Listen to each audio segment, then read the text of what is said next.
Hey, what's going on everybody, and welcome back to Tech Talks. This is Ryan here, and this week we're going over MODO BASS and how to fit it into your mixes. So at the end of the episode, we're going to give away MODO BASS SE, which is a slimmed down version with only 2 bass modules, but all of the other features. So stay tuned to the very end, and you're going to enter your chance to win $149 value.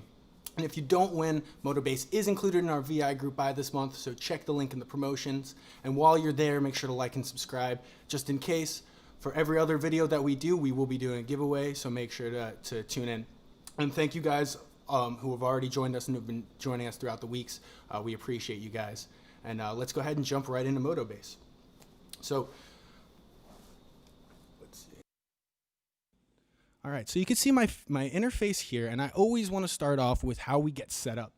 Now, if you're not familiar with MODO BASS, it is a physically modeled bass instrument. So what that means is there's no samples.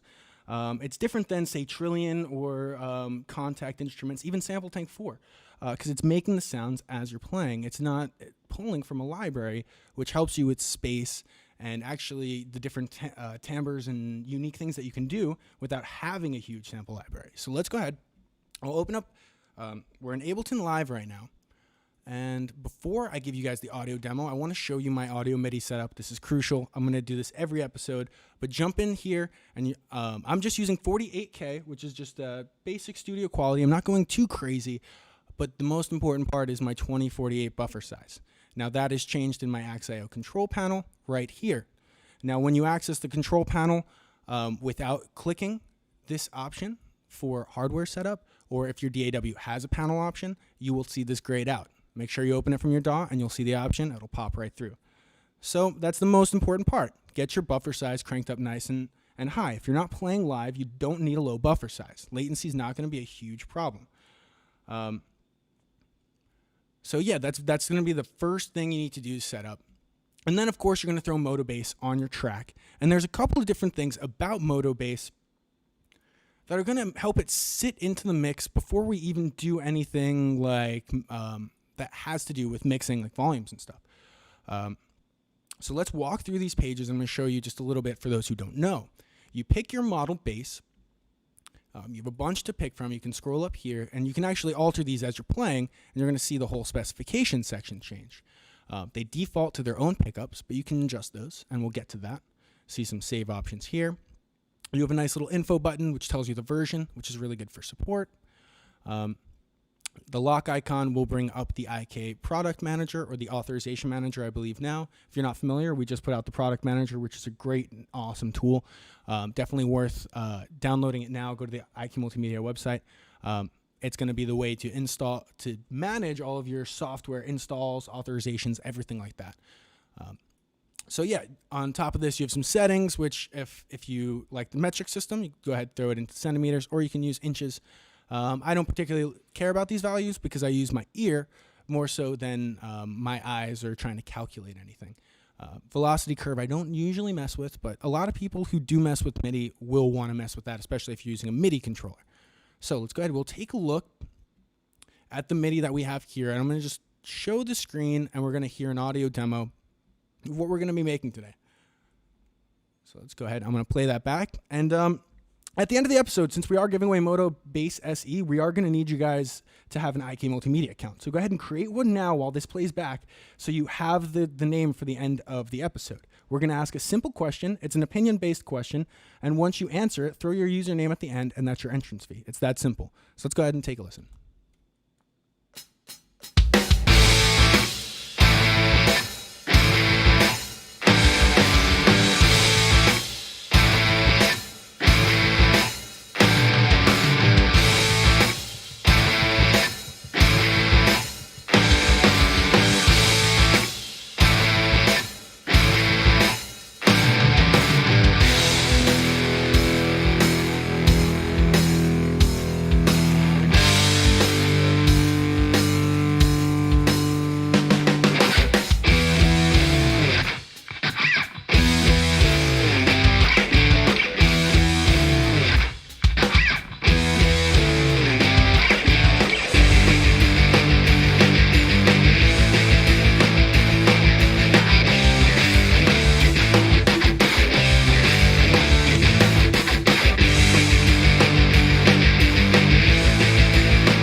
Great. So you can hear all the different timbres that we're going to have. It's very similar to the last video that we just did. It was actually how we wrote all of these drums. So check that out. It's going to be on Modo drum, which is very similar to Modo bass. It does physical modeling. But I'm actually using a 4-string bass here, and I'm forcing a lot of it to go on the E string. I can get it to go a little bit lower, but I wanted to kind of mimic, if you kind of hear the sound, a little bit of AC/DC. And that's what I really want to start with, is how do you pick a sound? And a lot of people ask me this, and they want to know what presets to pick. What I like to do is pick the gear of the person I want to sound like, or the genre that I'm going for. So in this case, we're going after that AC/DC kind of tone, that classic rock kind of edge. And if you're not familiar, Cliff Williams plays a couple of different instruments. One of the main ones he seems to use, and I'm not huge into bass rigs, so forgive me if somebody knows more information. Shoot some in the chat. We can demo all of these as we're going. He uses a lot of Fender stuff. So he uses a J bass and a P bass, which are really cool. We got the 70s, and we have the modern version right there. We also have a 60s P, which is really cool. I'm personally loving the 70s P bass for this sound, but you can try anything out. There's also a Music Man Stingray that he uses from time to time, and we have this Bassman 5, which will be similar. There's also the Thunderbird bass, which he uses, which is pretty cool as well. So you can actually pick through these as it's playing and kind of see which one fits the actual track. But as long as you know what gear they use, you can kind of aim somewhere. You don't have to get it perfect. You just want to get around there and then fine-tune with your ears. And that's the whole point, is I've got a nice model, and once I've got that, it's all from my ears. You can see here, I do want to make sure that we pick the right strings and electronics, because I'm thinking about the bass now. I'm not thinking about the player just yet. My strings are going to be round. I'm going to be heavy because I want them to be thick. They're going to be new because in the studio, you normally want to use new strings. Some bass players love old strings. In this, it gave me a twangy, bright, brittle sound that almost helped it push out through the mix. So that's why I used new. Old does help sit through, and especially if you're doing some reggae stuff, old is a great sound. It also slaps a little bit more. I like the high action for the very similar reason. But you don't hear so much between the string and the neck, which is what you get with the low action. And that's what I liked. It was a little bit cleaner for me. And I used just basic 4 strings and dropped. So I'm going to go ahead. I'm just going to solo our bass for this first part. Or actually, let's go ahead and do this part. This is my favorite. And I'm going to just show you guys a little bit about what is going on here. Sorry about that.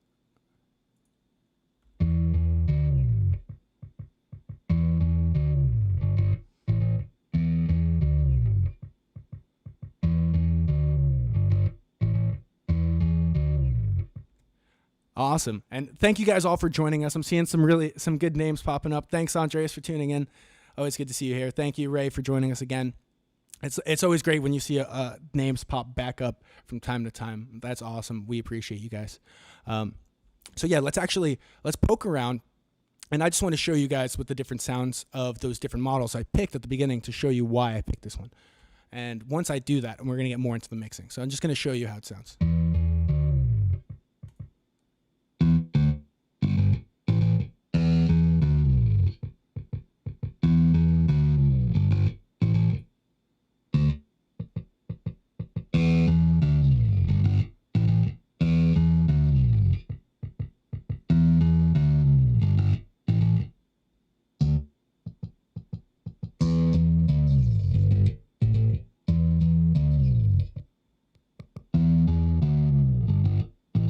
So you could hear why I picked this. It kind of has a nice way of fitting behind everything. And now I'm going to go ahead and just play my track. And then I'm going to turn off the bass so you guys can hear it and just hear how the depth kind of disappears when the bass isn't there. So I'm going to turn off my bass. I'm going to introduce it the second time the track plays the first riff. So let's do that.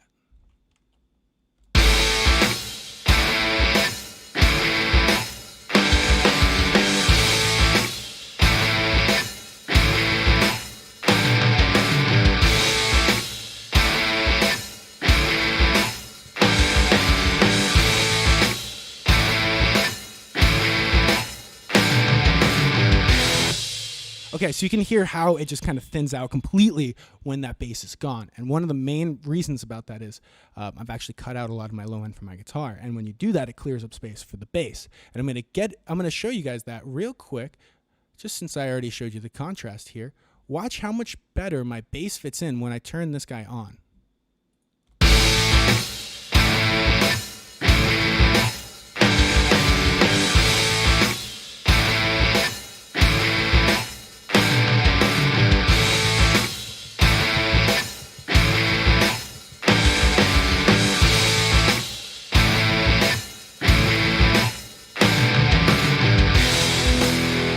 Now, I don't know if you guys are listening through headphone speakers or laptop speakers, anything like that, but if you have headphones on or if you have some nice speakers, I was listening through my KRKs earlier and my iLoud MTMs, which seems to be a really good contrast.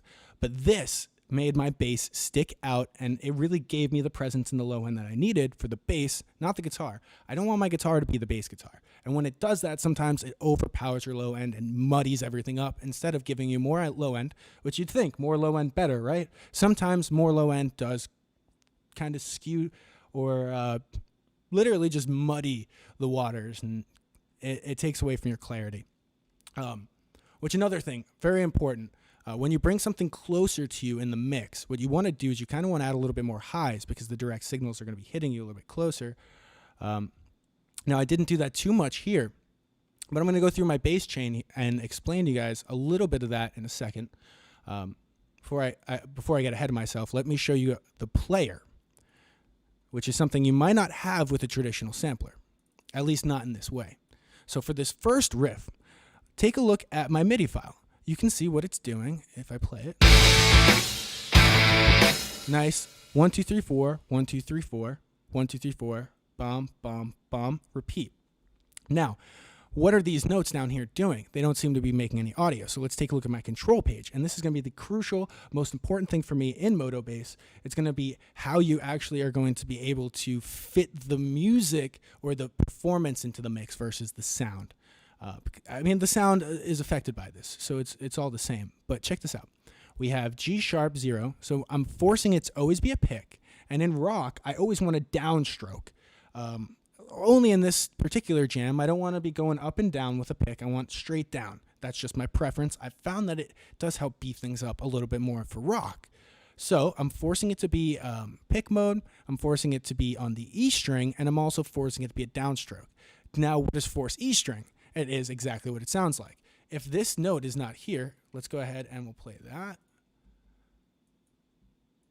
And let me show you where MODO Bass is going to just do what this position says here. Is it going to reach for the nearest note? Is it going to reach for the first position note? Or is it going to reach for the easiest? I want the nearest. So let's actually delete this guy and just hear how it sounds.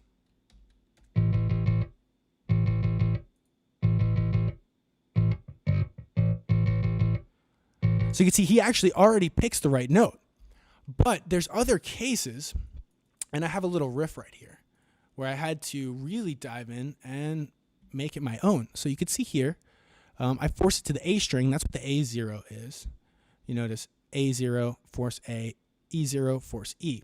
So you can see I changed the notes or the strings that I want for the timbre that I want. Because I know as a guitar player, what I wanted to do was play a nice little trill on the D string or on the A string. Check it out. Now, if I were to take, say, all of these guys, and let's just make them inactive. I didn't like the sound of that.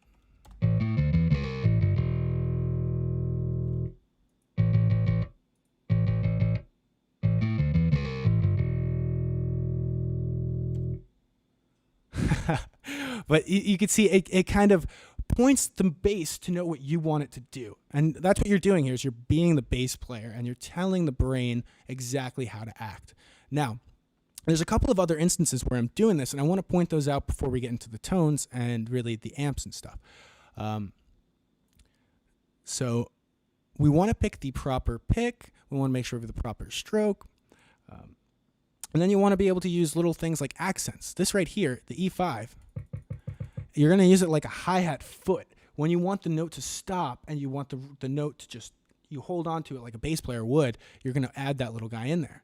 So if you look, all of my performances have E5 at the top, and just take a listen and try and just picture how that's affecting the note, and you're going to hear it more so now that you know it's there.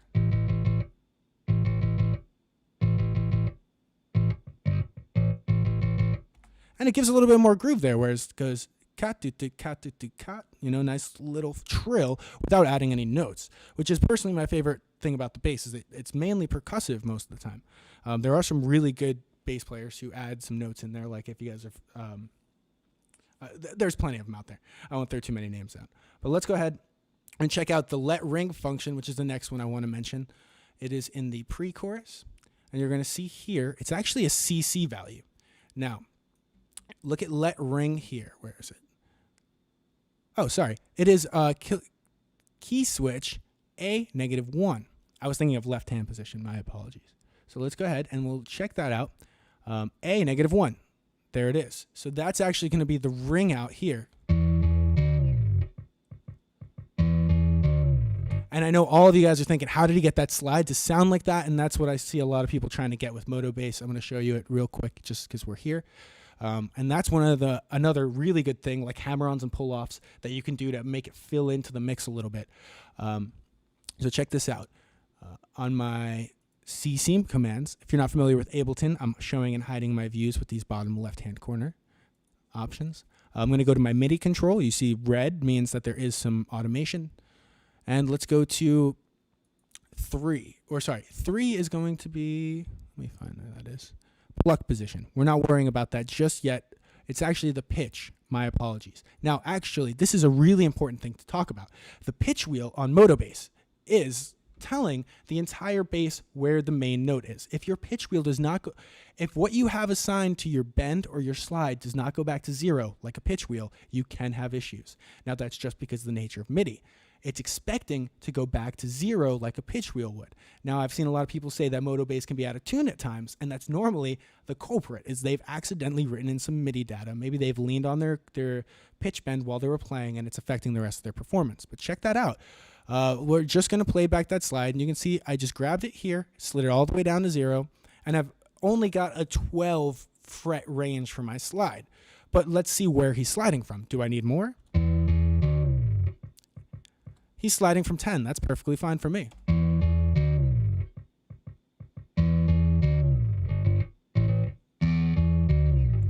Right? So you can see how quickly it just picked up and did that slide for me. Just quick pitch bend and just make sure you get back to 0. If you don't go back to 0, your entire performance might be knocked out, because that's just how MIDI works. This is just a brain, and if you tell the brain to go out of tune, it will go out of tune, even if you did it on accident. So that's very important. And the next thing about the player that I really think is crucial, and you've seen it already, is this play position. Now I'm going to go ahead and just press play and show you what this sounds like when I move it. But I'm going to pick a part that's constant. So let's go to my chorus and check this out.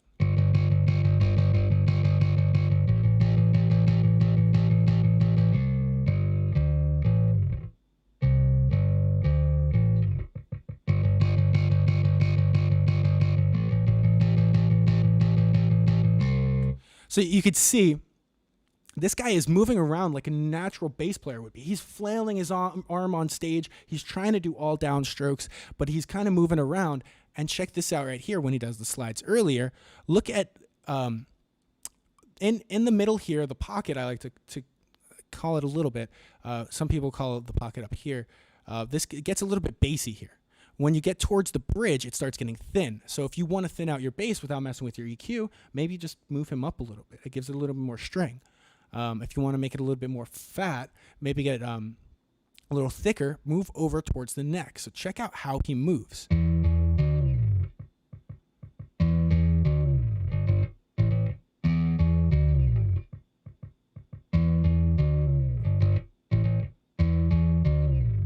So you can see I'm hitting the note here, and then I'm slamming that fat note there. And when I do my chucks, my E5, I'm moving them all the way back here because I want them to be thinned out. And I didn't want to hear that too much. That's really crucial for, say, ghost notes on a snare. You want to move the ghost notes towards the edge of the snare so it hides it a little bit. You don't want the ghost note to be the most apparent thing in the mix. That would just be, you know, it's a little accent to keep you moving. It's not supposed to be the full groove. This video is recorded and it will be available later. You guys can go back through and check out all of these different little individual sections. There's also another MODO Bass video where I went over kind of the technology and the sounds of all these different things, how to use them. So go ahead and check that one out. This one's mainly about mixing. We are giving away MODO Bass SE at the very end, which is going to be coming up in just a little bit. So go ahead and create an IK Multimedia account now. We're going to ask a simple question at the end of the video, and you guys will enter a chance to win just by giving us your username at the end of your question. So let's go ahead and jump into the mixing real quick, and let's do this giveaway at 4:45. So if you go ahead and create your IK Multimedia account, we're going to give that away at 4:45 on the dot. And if you guys miss anything, remember, you can always go back to these videos. It's on Facebook, and it's also on YouTube. So if you're on Facebook now, go back to YouTube later, vice versa. All right, so let's go ahead and we'll jump into the mixing a little bit. So you can see my pluck position here is moving, but we're not too worried about that now. Let's worry about the audio, not necessarily the performance of the bass, because we've got that down. I've picked a bass that I wanted for rock. I've kind of gone off of the bass player Cliff Williams from AC/DC, and I've kind of moved from there, and I've got his performance to fit in the way that I want it to. So now we're moving on to the audio. So let's walk you through my bass rig. So we start here, and I picked the bass rig that he actually was, or at least a couple of rig rundowns showed me that he was using. And this is free in the Ampeg SVX1 collection right now from, I think, Audio and Plugin Deals. Our mod would have more information if that's still out there. But this is a great little amp, and I use this specifically because we were giving it away completely free, and I think it's awesome. There is Fender or Amplitube SVX2, which is even better with the new modeling, but I stuck to this guy because he gives me the rock sound that I want. So let's go ahead, we'll look at the rigs. Nothing in my stomp, just a nice little fat bass rig, a little bit of ultra low. We'll take a listen. Right? And then if you go here, you're going to see this is actually the life of my whole setup, because I don't have inserts, I don't have racks, but check out how much this does.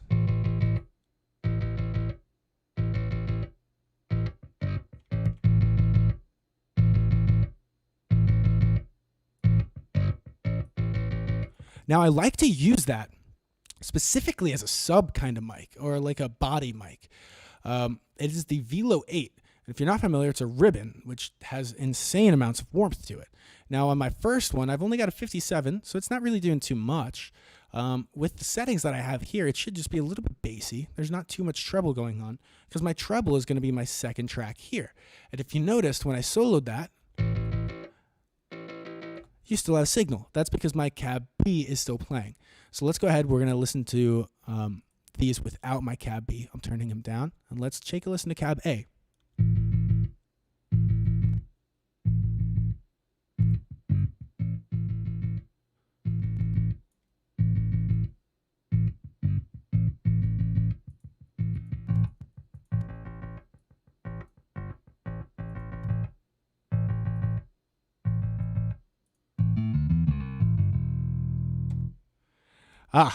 I do love the RE20, and if you guys are listening today and you'd like the sound of my mic, this is the iRig Mic Studio XLR through Mic Room, which we gave away last week, and it's going through the RE20 conversion. So if you guys like the RE20, let us know how you guys think this sounds. Go back to our last video. We used iRig Mic HD2 to do the same thing, and in the beginning of the video, I was using my iRig Mic Video right there, which is a great little shotgun mic.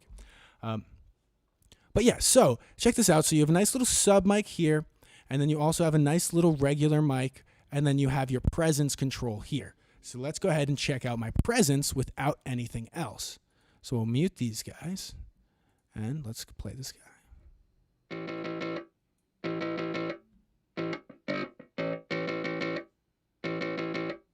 And you can hear, super thin. Why would you ever play a bass like that? But that's just going to be used to stick out in the mix. So let's go ahead and turn that guy all the way down. And let's turn these guys back on. And let's play my mix. And I'm going to crank that guy up so you can hear him.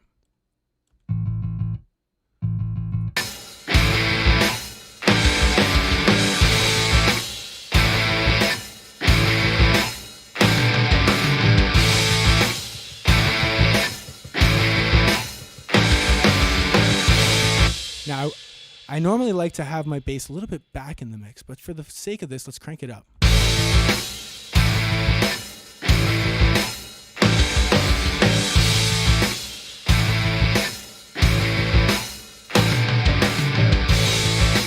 So you can hear that, and I don't want too much of it. It's just going to give me some presence. Now, the secret behind this guy is I'm rolling off the bass, and I'm giving some overscream. And if you guys aren't familiar, this was mentioned at one of our NAMM shows by TLA, Tom Lord-Alge himself, and it's been an excellent trick. Just a little bit of overdrive sending into the amp peg, and I've got two rigs. So I've got my nice little cut through the mix rig, and I've got my regular bass amp. So that is my whole bass rig right there. And if you didn't see it earlier, it's all just a 70s P bass. So 70s P bass through a nice amp peg stack. It's 4x10. I would have thought he likes the 8x10, but 4x10 is a great sounding amp. You don't normally need that big of a sound. Now also, if you guys hear this little riff right here, if you notice, my parameters down here moved. Now, what is that? Let me just show you that. I didn't go over it too much here. I had some bass wah, but I removed it. But this is going to be my mic level for 1, 2, and my second cab. So it's going to be my sub mic, my regular mic, and my presence mic. And that's how I'm automating those throughout the mix. And that's really cool, especially if you have a mix that changes a lot. For this riff, I didn't want it to stick out while the guitar's playing. And you can hear it kind of doesn't. Especially where I had it sitting earlier, which I think was about here.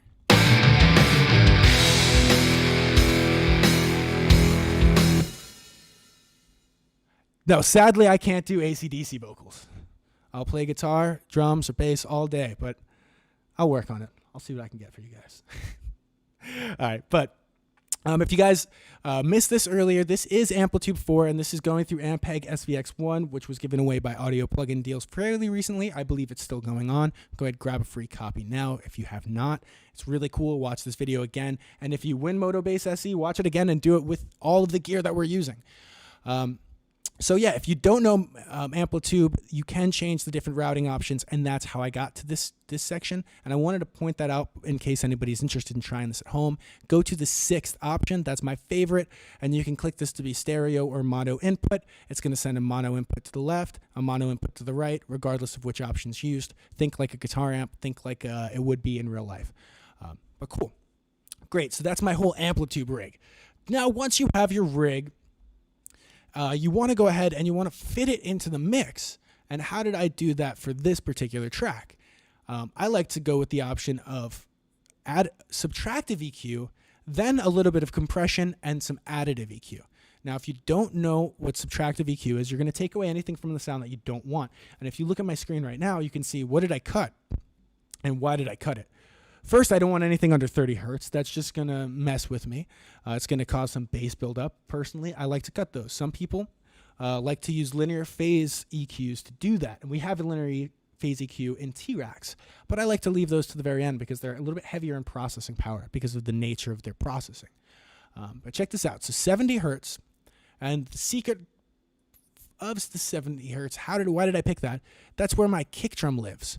And if you look here, it's actually around 64. So I kind of use my ears to find the right spot to cut because there is a Q, and don't forget that. The Q can be pretty wide. It can be pretty skinny. I made this pretty wide, so I'm actually cutting some 60. I'm cutting some down to 50 and even up to 100, right? Which is pretty interesting, especially because that bass doesn't sound thin, but I've cut some of the bass. So after I do that, I go to my compressor. So let's actually listen to my bass real quick. Just for those of you who are at home trying to mix and mimic this stuff, I want you to hear what it sounds like without this EQ.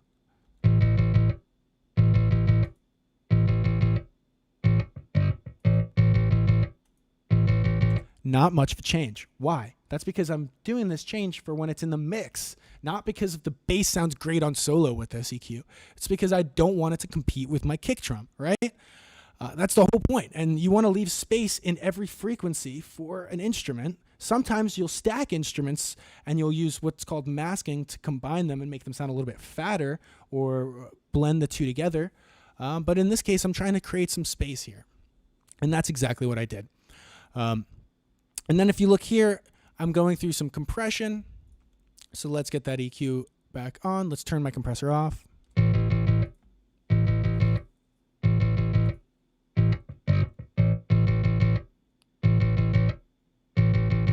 Very light compression. And why is it even there? It's there because it needs to control the dynamics of my bass, and the bass is a pretty dynamic instrument, even though it might not seem so, especially because it's so percussive. Lots of weird transients and stuff, and that's all I'm doing here is controlling at most 3 dB on my meter, but just a little bit of control over my dynamics. That's it. I just want to make sure all my volumes are level throughout the whole track, right? So the last thing I'm going to do here is do some additive EQ, which is going to give back some of the boom, which is where I'm cutting from my kick drum. Remember, my kick drum earlier is cut around 200 hertz, so I'm boosting that in the bass. So my bass has 200 to live in, and my kick has 60 hertz to live in. They don't fight. And then I've also got a little bit of pick noise added in here, which is the 7K. Really, you can go from 1K to sometimes even 7 for some instruments. It just depends on what the strings sound like and all the different stuff like that. So that's pretty cool, unique. Here, sorry, my mod's stopping me here for a really good question. I want to pick it up. How did you create this MODO part? Did you just click it in manually? Did you play it? This is all done with my mouse and keyboard.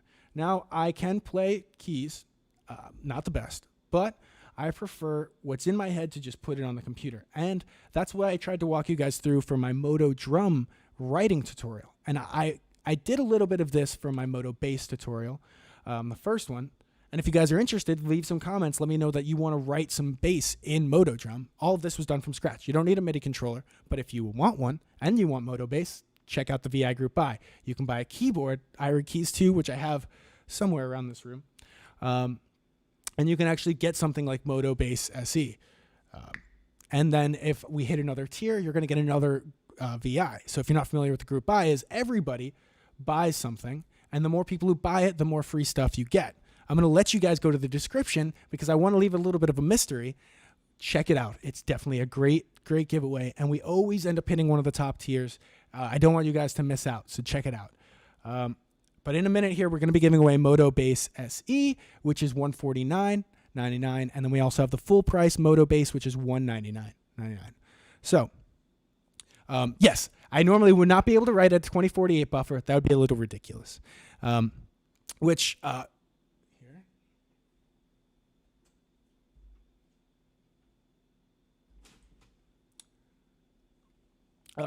I just wanted to mention this. I was playing some drums earlier, and I have this nice little guy, the MIDI Master, which is really cool, and I've been using it with all my IK products to kind of use a latency-free Bluetooth MIDI solution. Really awesome. I was using it for my drum set across the room with MODO Drum, and that was really cool to get started, and I've used it for keyboards across the room for MODO Bass, which is awesome. You know, no more cables across the room, like, hold on, don't trip, no more gaffer's tape on your floor or anything like that. It's really awesome. We'll check it out. It's called MIDI Master. It's great for use with any of your IK stuff.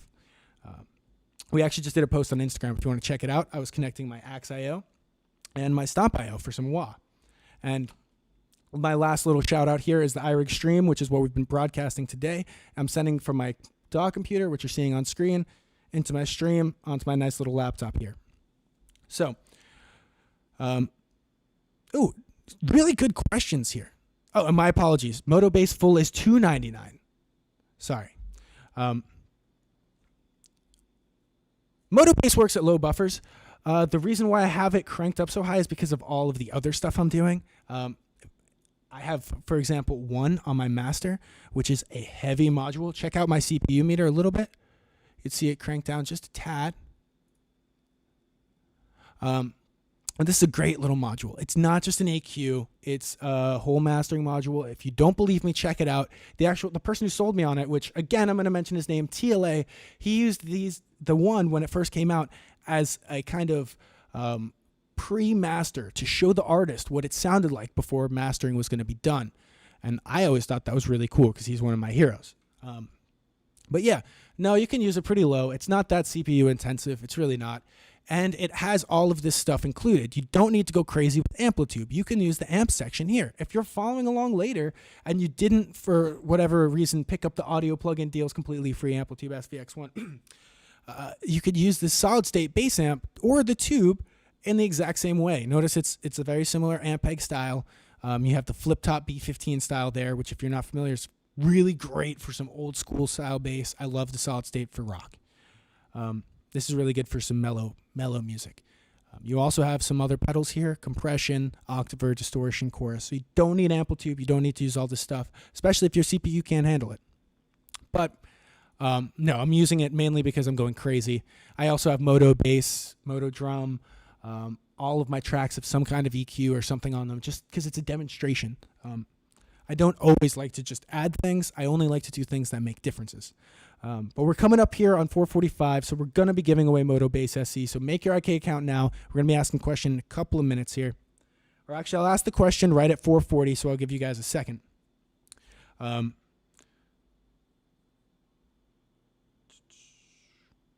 If you guys, I don't think our mod might be able to send a link to the Witty Master, but the best way to check it would be on our Instagram. We link to their Instagram, and it would be great if you guys could jump in, give us a follow, give them a follow, give them a like. They're great guys over there. This is what it looks like. There are two little knobs. I can't find the second one. It plugs into the input, the output, and that's all you do. You plug it in one side, you plug it in the other side, you're good to go. You see the blue light come on. Great little thing. But that's a really cool thing, especially if you have IK gear. If you don't have IK gear, now is the time to check out our promotions in the link below. A bunch of cool stuff.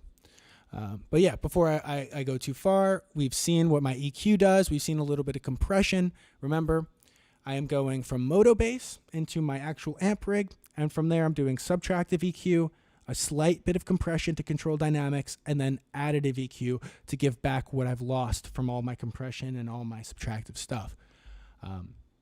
And if you didn't watch earlier, we went over what the bass player is going to do to fit in the mix a little bit better naturally, and then what gear he's going to use to fit in naturally into the mix as well. So go back, check it out. Modo Bass SE, as my mod has mentioned, I messed it up, sorry. $149.99 for SE, and full is $299.99. The cross grade is $199. That's what it was. If you have an IK product and it's valued at $99 or more, you qualify for a cross grade. If you're not familiar with what a cross grade is, that is it right there. We want to give the option of users to switch from our different series of products. And if you have something worth $99 or more, we give you that cross grade option. It's a little bit different than an upgrade or a max grade. But our FAQ covers all of that. And let's go ahead and we'll ask the question now. Let's see. What is, and this will actually require you guys to jump on the site if you're not familiar, but what is your favorite bass model that is not in Modo Bass SE? If you're not familiar with Modo Bass SE, I'm not going to tell you which models aren't in it because that's the whole fun of this question. I'm going to show you the models that are on here. If you want, you could just guess. That's fine. But really, I want you guys to check out the site because I think this thing is really cool and there's a completely free demo, so why not?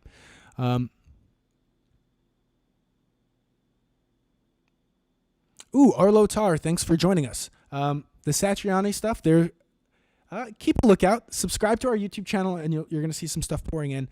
We should have a lot of cool stuff to come with that collection. If you guys haven't played it, it's worth the demo. It's worth the shot. The violin bass. Excellent question, or excellent answer. Please give us your IK username at the end of your answer so we can give you guys the software. So, Anthony, go ahead and shoot your answer back in, but put your username at the end, just so we can remember and come back to you. It would be nice to have a double neck bass. For your metal guys, we have this nice little, it looks like a Dingwall, I think. I'm not too familiar with those guys. But we do have the violin bass. If you're about the Beatles, that sound, there's actually a really cool, another awesome piece of gear. I don't mean to shout out too many other companies, but they work so well with IK, I have to, is the Jammy. The Jammy, they have a nice performance with this guy right here, and it sounds spot on. And that's playing a guitar that generates MIDI notes into Modo Bass. No real bass, and it probably sounds better than my real bass over there, to be honest. It's not the most expensive bass, but man, a bass is a bass and an instrument's an instrument. I'll take it. It plays great. The Beatles, excellent one. Give us your favorite bass model in Modo that is not in Modo Bass SE, and shoot that along with your IK username to enter in for the prize. That's Modo Bass SE, completely free, just for getting your IK username and the answer. Man, I can't say that I've seen someone say the Rick and bass just yet. That's my personal favorite if I didn't have one in real life. I mean, I don't, but because I can't have one in real life. They're huge. They hurt your back because they're so big. But man, they play awesome and they sound great. The pickups are always amazing. If I didn't go over it earlier, you guys have all the electronics for all of the different models right here.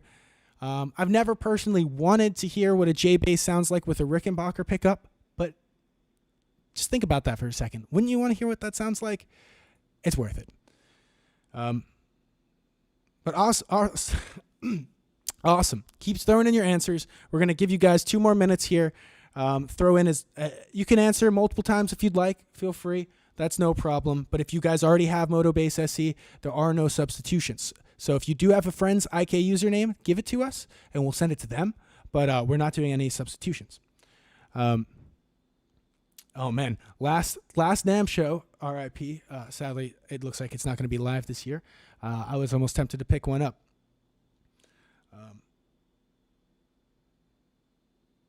Ooh, okay. Nice answer, Bill. Thank you for tuning in. And thank you guys all for joining us. Ooh, somebody said the Dingwall. Nice. If you guys want, you can use the names from the actual model here. Or we're not too picky. This is mainly just we want to engage with you guys. We want to hear your opinions. There's no right or wrong answer. Imperial Bass, good one, Danny. I think you won last week, actually. Congratulations again. If you have MODO BASS, go ahead. Feel free to shoot us a username of a friend if you have one on hand. But yeah, definitely worth it. Check this guy out. Completely free demo right now if you have not grabbed it. And it works with the beautiful new IK PM, which I will be going over next week. It is a mighty fine piece of software. I'll give you guys a nice little sneak preview while we wait for a winner here. I'm going to let my mod pick it, and we'll actually let a couple more answers. So pour them in. I'll let my mod let me know when we're gonna wrap it up. So keep shooting in the answers. What is your favorite bass that is not in MODO BASS SE? Jump on our site if you're not familiar with what's in SE, and you might just win it. We're going to be giving it away in just a moment. You could see in the IK PM, which is awesome, all the different software that is installed, authorized, all the different add-ons, the release notes, what products are included in that series, all of your sounds here, which I don't have on this computer just yet, and all the nice little hardware. You got all the add-ons, really cool stuff, little search bar. You could see all the nice little promotions up here, landing page to give you all the nice little scoops. And if you don't know our software, you don't have any, there's a discover option that lets you do the demos really easy. We thought that would be a really good thing for you guys, and we've seen a lot of people really like it. You have a custom download folder, and there's auto authorization offered. You don't need to use it, but we also now offer the option to unauthorize your gear, which was not an option before. So really cool stuff. IK Product Manager. Sorry, I'm so used to shortening things so much now. But go ahead. We have a couple more minutes here, and we're going to be giving away MODO BASS SE. Go ahead, shoot your answer in. And if you have not yet liked and subscribed to this video and our channel, go ahead and do so. Follow us on Facebook as well. We do these giveaways every live stream, and we do this Tech Talks every Tuesday at 4. We're also going to be doing a great interview in Audio Toolbox tomorrow at 4 p.m. and then an awesome guitar lesson Thursday at 4 p.m. Oh, man, so some really good answers here, I'm saying. The Bassman 5, that was one of my favorite modules just getting started. And then I tried the Studio Bass, and I kind of fell in love with this guy. This is a really cool module.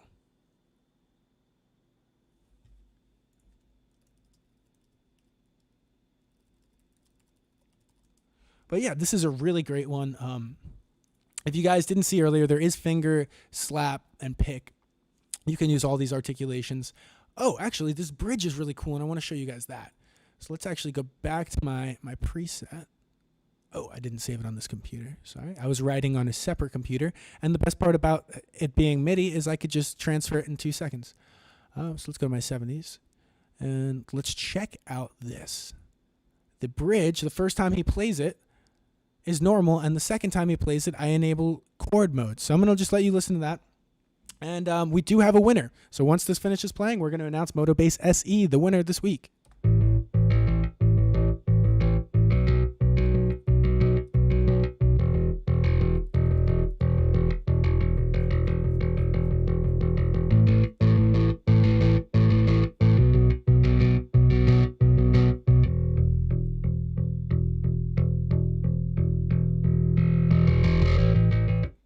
And you actually, if you guys noticed that, you saw my muting roll off as he's just plucking that build up nice and easy. And you guys saw that chord that just popped up nice and easy the second time.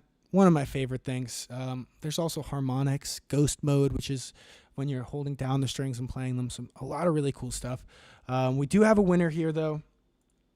But let's go ahead. The winner is Bill Akala. Thank you so much for tuning in this week. You just won yourself a copy of MODO BASS SE just for watching a nice tutorial video. So you get to learn how to use it afterwards.